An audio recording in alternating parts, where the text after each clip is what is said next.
Hey guys, आज की video में हम कवर करेंगे डिजेक्शन एंड ओड जो कि पोइट्री के सेक्शन में दिया गया है और इसे लिखा है एस टी कोल्ड्रिज ने।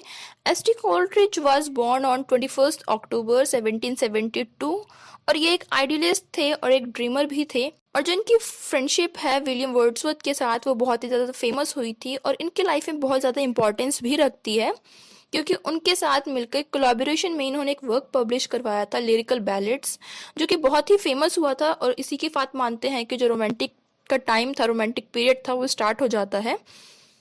और इनकी जो हेल्थ थी वो कभी अच्छी नहीं रही थी, करते थे उस चीज़ का डोज लेते थे जिसे कहते हैं अफीम और इंग्लिश में कहते हैं ओपियम। और ओपियम की वजह से जो इनकी इमेजिनेटिव स्पिरिट थी, एक पोइट था इनके अंदर, वो मर गया था। अब जो डिजेक्शन एंड ओड है, ये डिजेक्शन का मतलब होता है जो निराशा होती है, सैडनेस होती है। तो यहाँ से पता चलता है कि इस ओड में क्या होने वाला है।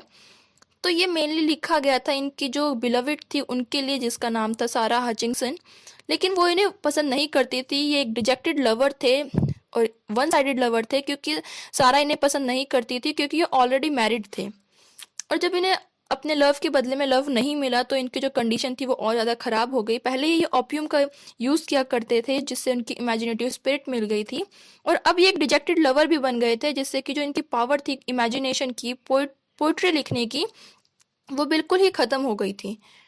तो जो डिजेक्शन एंड ओड है, ये एक पोइट्री नहीं थी, ये पहले एक लेटर की फॉर्म में लिखा गया था जो कि कोल्ड्रिज ने सारा हचिंगसन को ही भेजा था 4 अप्रैल 1802 में। और बाद में जब इसे पब्लिश करवाया गया तो उस लेटर्स में से सारा का नाम हटा दिया गया और इसमें लिख दिया गया ओ लेडी। तो ये स्टार्ट होती है एक प्रीफेस के साथ, जो 4 लाइन का एक प्रीफेस है, ये उसके साथ स्टार्ट होती है। Late late yesterday I saw the new moon with the old moon in her arms, and I fear, my master dear, we shall have a deadly storm। और यहाँ पर लिखा गया है, ये बैलेड है सर पैट्रिक स्पेंस के लिए। जिस बार्ड ने, जिस पोइट ने ये लिखा था, ये उन्होंने पैट्रिक स्पेंस को लिखा था। जो पैट्रिक स्पेंस है वो एक स्कॉटिश सेलर थे जो समुद्र में यात्रा करते हैं, और जो स्कॉटिश किंग थे उन्होंने एक ऐसे तूफानी रात में भी उन्हें समुद्र में भेज दिया था। और उसके बाद जब उनका लास्ट टाइम आया तो उन्हें कैसा लग रहा था, तो यहाँ पे उसकी बात करी गई है कि जो पैट्रिक स्पेंस है वो एक नए मून को देखते हैं, और नया मून जो है एक पुराने मून को अपनी आर्म्स में लिए हुए है। मतलब कि जो पीछे एक डिस्क होती है, एक लाइटनिंग की डिस्क होती है चांद के पीछे जो बैकग्राउंड में, उसकी बात करी गई। और वो कहता है and I here I fear, और वहां पर देख कर, उस सबको देख कर मुझे डर लग रहा है। और माई मास्टर डियर, यहाँ पे मास्टर वर्ड यूज किया गया है स्कॉटिश किंग के लिए, कि इसे ऐसा लगता है कि अब जो ये तूफान है, डेडली स्टॉर्म है, वो इसकी जान ले लेगा और आज उसकी जो रात है वो आखिरी रात होगी। तो फर्स्ट स्टैंजा स्टार्ट होता है, तो जैसा टाइटल सजेस्ट करता है, डिजेक्शन एंड ओड, कि कोल्ड्रिज इस पोइट्री को तब लिख रहे थे जब वो निराश थे, डिजेक्टेड थे। उन्हें लगता था कि उनके अंदर का जो पोइट है वो मर चुका है, और इसीलिए इसीलिए वो चाहते थे कि एक तूफान आए, बिल्कुल वैसा ही तूफान आए। और वो तूफान जब आएगा तो जो इनकी नंबनेस है, जो इनका पोइट मर चुका है, जो इनका टैलेंट था वो मर चुका था या फिर सो गया है, वो तूफान आएगा और उसे जगा देगा।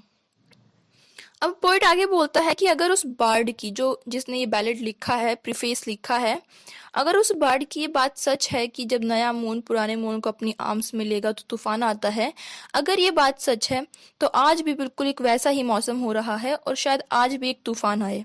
और यहाँ पर ये लॉन्गिंग करता है, तरसता है उसके लिए, आशा करता है कि आज फिर से वो एक तूफान आ ही जाए ताकि वो इसको इसकी नंबनेस से उठा दे। ये कहता है कि ये सारे जो कंडीशन है, जो एटमॉस्फेयर है, उस सबको देख के बोलता है कि जो तूफान है वो अब आने को है। जो हवा अब तक स्लो चल रही थी, धीरे धीरे चल रही थी, उसने अचानक से क्लाउड्स को रीशेप करना शुरू कर दिया है, एक साइड करना शुरू कर दिया है। और जल्दी ही ये जो हवाएं हैं जिन्होंने क्लाउड्स को साइड में किया है, अब ये हवाएं तेज चलने लगेंगी और एक तूफान के रूप में बदल जाएंगी। आगे जो पॉइंट है वो कहता है कि जो पास्ट टाइम था, जब पहले का टाइम था, तो ये स्टॉर्म है, जो तूफान है, उसे इंस्पिरेशन देता था, उसके इंस्पिरेशन का सोर्स हुआ करता था। लेकिन अब जो उसकी सिचुएशन है, जो उसकी पोइटिक नंबनेस है, उसमें ये इसको देखकर कुछ सोच नहीं पाता है, उसे तूफान के बाद कोई चीज़ महसूस नहीं होती है, उसके लिए कोई इंस्पिरेशन नहीं है, उसके दिमाग में, उसके दिल में कोई फीलिंग ही नहीं आ रही है उसे देखकर। तो ये चाहता है कि वो तूफान आए और इसकी जो नंबनेस है, जो इसका इनएक्टिव माइंड है, वो दोबारा से जाग जाए। इन शॉर्ट में वो यहाँ पर नमनेस से बाहर आना चाहता है, जो उसकी इनएक्टिव माइंड है उससे बाहर आना चाहता है, और जो उसकी इमेजिनेशन पावर थी वो उसे वापस चाहता है, जो पोएट है।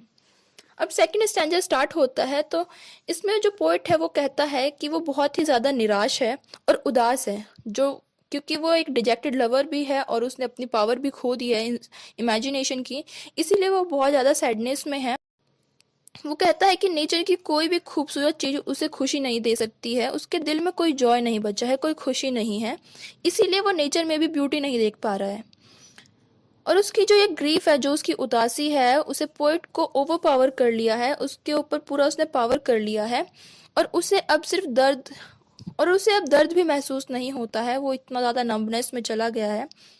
पोएट की इस हालत में वो अपनी पोएटिक फीलिंग को खो चुका है, उसकी जो पोएटिक फीलिंग थी वो खो गई है और वो इस डार्कनेस से बाहर नहीं आ पा रहा है। उस उसकी निराशा उसे दिन पर दिन बढ़ती जा रही, इनएक्टिव बना रही है, और जो नेचर है वो बहुत ही खूबसूरत है। यहाँ पर वो कहता है कि नेचर बहुत खूबसूरत है, लेकिन पोएट उसे देख भी रहा है, लेकिन उसकी जो आंखें हैं वो खाली हैं, क्योंकि वो अब उसकी जो इमेजिनेशन थी, पोएटिक फीलिंग थी, वो खत्म हो गई है। चीजें बहुत खूबसूरत है, लेकिन उसको उसे देख के कोई फीलिंग नहीं आ रही है, वो फील नहीं कर पा रहा है और उसे इंस्पायर नहीं कर रही है ये सारी चीजें। सेकंड पैरा में और वो बोलता है कि जो ओ लेडी का मतलब यहाँ पर सारा हचिंगसन से है, जिसे वो ओ लेडी नाम से रिप्रेजेंट कर रहा है। और थर्ड स्टैंजा स्टार्ट होता है तो जो पोएट है वो फुल ऑफ ग्रीफ है और वो नेचर की एक्सटर्नल ब्यूटी को फील नहीं कर पा रहा है। वो उसे देख तो रहा है लेकिन उसे कुछ महसूस नहीं हो रहा है, क्योंकि उसके अंदर का जो जॉय है, जो खुशी है, वो मर चुकी है, उसकी पोएटिक स्पिरिट मर चुकी है और उसे अब सिर्फ दुख है। और जो ये दुख है उसने उसके दिल पर इतना ज़्यादा वेट कर दिया है कि जो उसका हर्ट है वो उसे हटा नहीं पा, पर इतना ज़्यादा वेट रख दिया गया है, इस दुख ने इतना ज़्यादा उसे ओवर पावर कर लिया है कि वो इस चीज़ से उभर नहीं पा रहा है। और वो देखता है स्टार्स को, क्लाउड को, सब चीज़ देख रहा है, मून भी देख रहा है, लेकिन वो जॉय नहीं मिल रहा है, जो जॉय ऑफ लाइफ है वो नहीं मिल रही है। यहाँ पोएट बोलता है कि जो नेचर हमारी इनर सेंस को ही रिफ्लेक्ट करता है, और इसके बाद थर्ड स्टैंजर खत्म होता है। फोर्थ स्टैंजर स्टार्ट होता है ओ लेडी से। यहाँ पे फिर से ओ लेडी की बात हुई है, तो सारा हचिंगसन की बात हुई है। तो बोलता है कि जो हम उसे देते हैं नेचर को, नेचर हमें वही वापस रिटर्न करता है। नेचर की अपनी कोई लाइफ या कलर नहीं होती, ये हमारे ही माइंड की क्रिएटिविटी होती है जो नेचर को एक लाइफ और कलर दे देती है। तो जो नेचर है वो हमारी हर्ट की जो फीलिंग है उसे मिरर करता है। अगर हम खुश हैं तो हमें जो नेचर है वो बहुत अच्छा दिखाई देगा, ब्यूटीफुल और चार्म दिखाई देगा, लेकिन अगर हम दुखी हैं, सोरो में हैं, तो फिर उसे हमें हमें उसमें कोई ब्यूटी नहीं दिखाई देगी, वो बिल्कुल ही नीरस और सैडनेस के साथ ही दिखाई देगा। नेचर हमें कभी भी हैप्पी या सैड नहीं कर सकता है, ना ही वो हमें खुश कर सकता है कभी भी। ये हमारी इमेजिनेशन होती है जो नेचर को एक वेडिंग गारमेंट देती है। यहाँ पर बात हुई है कि अगर हम खुश हैं तो नेचर भी अच्छा दिखेगा, हमें खूबसूरत दिखेगा। वेडिंग गारमेंट मतलब कि जिस तरीके से वेडिंग में कपड़े सजे रहते हैं इंसानों के, उसी तरीके से नेचर हमें सजा हुआ दिखाई देता है। लेकिन अगर हम डिजेक्टेड हैं, हम सैड हैं, हमारा मूड अच्छा नहीं है, तो जो नेचर है वो हमें कॉफिन की तरह दिखाई देता है, कफन की तरह दिखाई देता है। नॉर्मल पीपल के लिए जो नेचर है वो कुछ भी एक्स्ट्रा ऑर्डिनरी पेंट नहीं करता है, लेकिन एक पोइट के लिए जो नेचर है वो फुल ऑफ लाइफ है, फुल ऑफ कलर है, और ये कभी कभी वो फुल ऑफ डेड भी है और कलरलेस भी है। ये पोइट पर डिपेंड करता है। फिफ्थ स्टैंजा स्टार्ट होता है ओ प्योर ऑफ हार्ट। यहाँ पर ओ प्योर ऑफ हार्ट भी सारा हचिंगसन के लिए बोला गया है, उन्हीं को रिप्रेजेंट करता है और इन्हीं के लिए डेडिकेटेड किया गया है। तो जो पोइट है वो कहता है कि सिर्फ प्योर सोल, जैसे कि सारा हचिंगसन की सोल है, प्योरेस्ट सोल है, सिर्फ वही सोल जो इनर जॉय होती है उसे फील कर सकती है, जो कि उसने खो दी है, लेकिन उसकी जो बिलवेड है उसके पास वो सोल है। और सिर्फ जॉय है, सिर्फ उसी से जो लाइफ की मिजरी है, जो कि दुख तकलीफ है, उन्हें हटाया जा सकता है। जॉय, खुशी में सब कलरफुल लगता है, और अगर वो ना हो तो कुछ भी अच्छा नहीं लगता है। अगर आप खुश हैं तो आपको हर एक आवाज़ प्यारी लगेगी, हर एक कलर सुंदर लगेंगे, लेकिन अगर आप खुश नहीं हैं, अगर आपके पास वो जॉय ऑफ लाइफ नहीं है, तो आपको सब कुछ डेड और कलरलेस लगेंगे।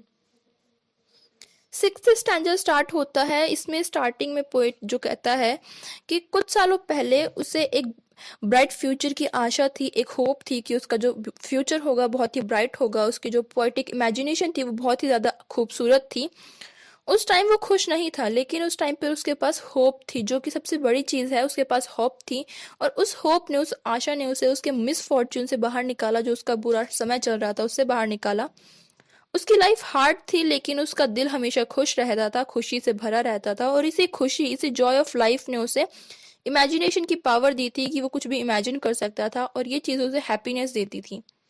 अब जो पोएट है वो कहता है कि उसे इस चीज़ का दुख नहीं है कि उसकी हैप्पीनेस खो गई है, लेकिन उसे इस चीज़ का बहुत दुख है कि जो उसकी इमेजिनेशन स्पिरिट थी, जो उसकी पोएटिक स्पिरिट थी, पोएटिक पावर थी, पोएटिक टैलेंट था, वो खो गया है, और उसे खोने का इसे सबसे ज़्यादा। सेवेंथ स्टैंजा स्टार्ट होता है, और सेवेंथ स्टैंजा में जो पोएट है वो कहता है कि पोएट की जो उम्मीद थी एक ब्राइट फ्यूचर को लेकर, कि उसे लग रहा था उसका फ्यूचर बहुत ब्राइट होगा, वो सारे ही सपने, जो वो सारी उम्मीदें थी, वो टूट चुकी हैं। और अब जो उसने अपने माइंड को रिलीफ करने के लिए, रिलीफ देने के लिए, यहाँ पर जब वो बात कर रहा था तो उसका माइंड जो बहुत ज़्यादा ग्रीफ में आ गया था, तो अब अपने माइंड को रिलीफ देने के लिए उसने अपना ध्यान जो है बाहर तूफान की ओर मोड़ा, कि जो बाहर तूफान उठ रहा था उसका क्या चल रहा है। तो पोइट यहाँ पर अपनी सैडनेस के थॉट को माइंड से निकालना चाहता है, लेकिन ये थॉट्स बिल्कुल वाइपर थॉट्स हैं, मतलब कि जो जहरीले सांप होते हैं जो किसी इंसान को जकड़ लेते हैं, उसे कैप्चर कर लेते हैं, ये थॉट्स बिल्कुल उसकी तरीके से हैं, जो उसके माइंड को छोड़ ही नहीं रहे हैं, उसे ओवर पावर कर लिया है, वाइपर थॉट्स हैं ये।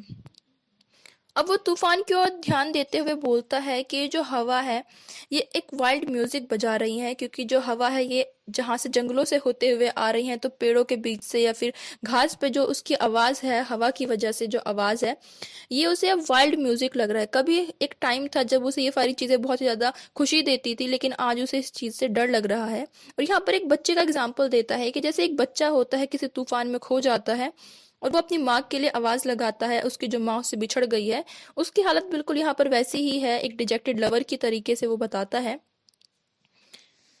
और एट्थ स्टैंजा जो कि इसका लास्ट स्टैंजा है, तो पोइट इसमें विश करता है कि जिस जॉय ने, कि जो जॉय था जो पोइट के साथ छोड़ चुका है, वो सारा हचिंसन को हमेशा ही ब्लेस करे, उसके साथ हमेशा रहे। रात आधी हो चुकी है, क्योंकि रात का टाइम बताया गया है, तो रात आधी बीत गई है, लेकिन जो पोएट है अब तक जाग रहा है, उसकी आंखों में नींद नहीं है। लेकिन अब वो अपनी बिलवेड सारा के लिए गॉड से प्रे करता है, विश करता है कि उसे एक पीसफुल, एक शांति भरी नींद आए, और जो एंजल्स हैं उसकी लाइफ में आए, और उसके जो तूफान है, जो उसकी लाइफ में जो तूफान चल रहे हैं, उनको शांत करे, और जो स्टार्स हैं जो आसमान में चमक रहे हैं, वो उसके कान में आके, उसके ईयर्स में आके एक डिवाइन म्यूजिक प्ले करे, ताकि जो उसकी नींद है वो अच्छी रहे। और जिन सभी चीज़ों को उसने खो दिया है, जो जॉय है, जो हैप्पीनेस है उसने खो दी है, वो सभी चीज़ें सारा हचिंसन को मिले। और लास्ट में वो विश करता है कि जो स्पिरिट है, जो स्पिरिट्स हैं वो आए और सारा को हमेशा ही वो गार्ड करें, और जो हेवन है वो उसको सही रास्ता दिखाए, जो हेवनली पावर है वो सही रास्ता दिखाए। और यहाँ पर वो बोलता है डियर लेडी, मतलब कि जो सारा हचिंसन है वो पोइट की एक ऐसी प्योरेस्ट फ्रेंड है, एक लवर है, वो वन साइडेड ही सही लेकिन उससे प्यार करता है, तो वो हमेशा ही खुश रहे, और वो जो चाहे उसे हमेशा वो मिल जाए। और इसके साथ ही डिजेक्शन एंड ओड खत्म होती है। आई रियली होप कि आपको वीडियो पसंद आई होगी, and if you like the video then make sure that you hit the like button and do subscribe my channel. Thank you.